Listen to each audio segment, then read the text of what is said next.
Hey, it is Andy with the FensePost indie music and vinyl blog.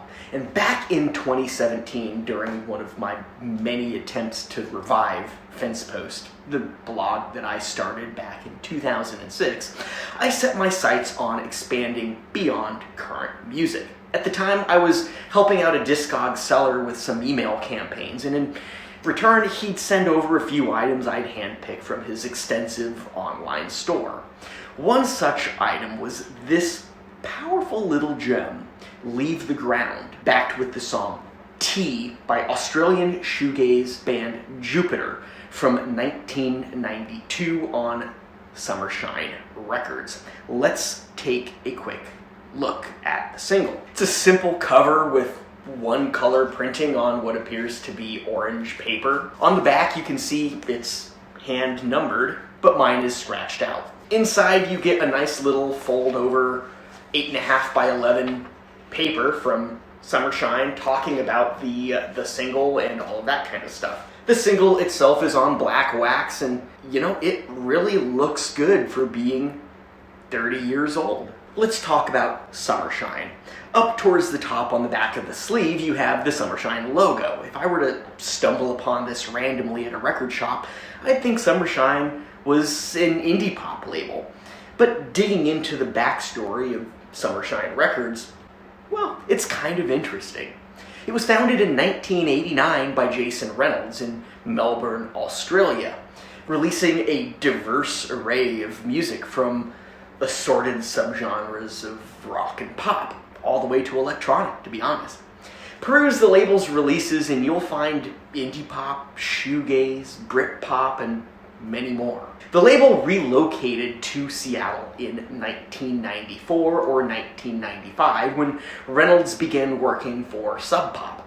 The famed Seattle label took care of manufacturing and distribution, and Summershine kind of became a bit of a sub-label. Summershine's last release was in 1998. You'll be hard-pressed to find much of anything about the Sydney, Australia-based shoegaze man.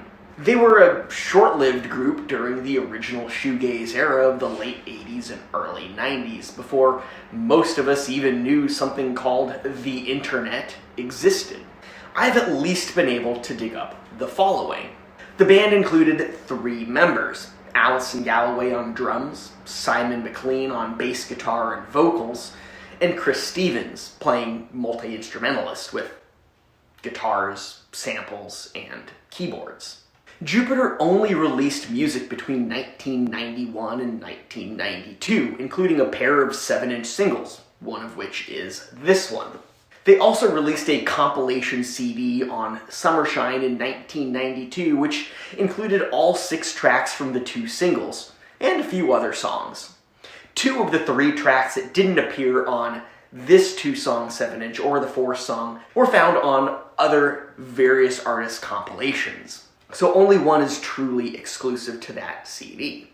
But I'm not here to talk about that. Let's talk a little bit more about the music on this single. The A-side is Leave the Ground.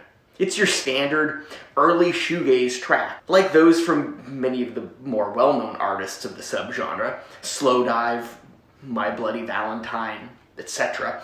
Jupiter creates a wall of sound full of swirling and echoing guitars. Vocals are nondescript but melodic. Even the percussion seems to be filtered through a bit of reverb. The music drives forward hard. Galloway's percussion pushes the beat while Stevens' guitar morphs into this sonic drone, which is all quite signature to shoegaze. The elongated vocals lent by McLean cement that sound to the early shoegaze era. I love Leave the Ground. It's a great song, it's a lot of fun, it's perfect shoegaze. On the back we find Tea, a song that begins quite softly. In fact, you almost have to crank it up to hear anything. This void finds a welcome home in the song, but be ready to dial it back a little bit, because 90 seconds in, you're hit by, once again, a massive wall of fuzzed out distortion. The sound is truly huge. Once things are moving T paints a mellow, dreamy, audible landscape despite its near overwhelming sound. Overall, in Leave the Ground, backed with T, Jupiter embodied many of the qualities I find so appealing about early 90s shoegaze. This single is why I love that original era. While the songs are so monumentally huge, in terms of the sound the bands create, they also present something subtle and delicate.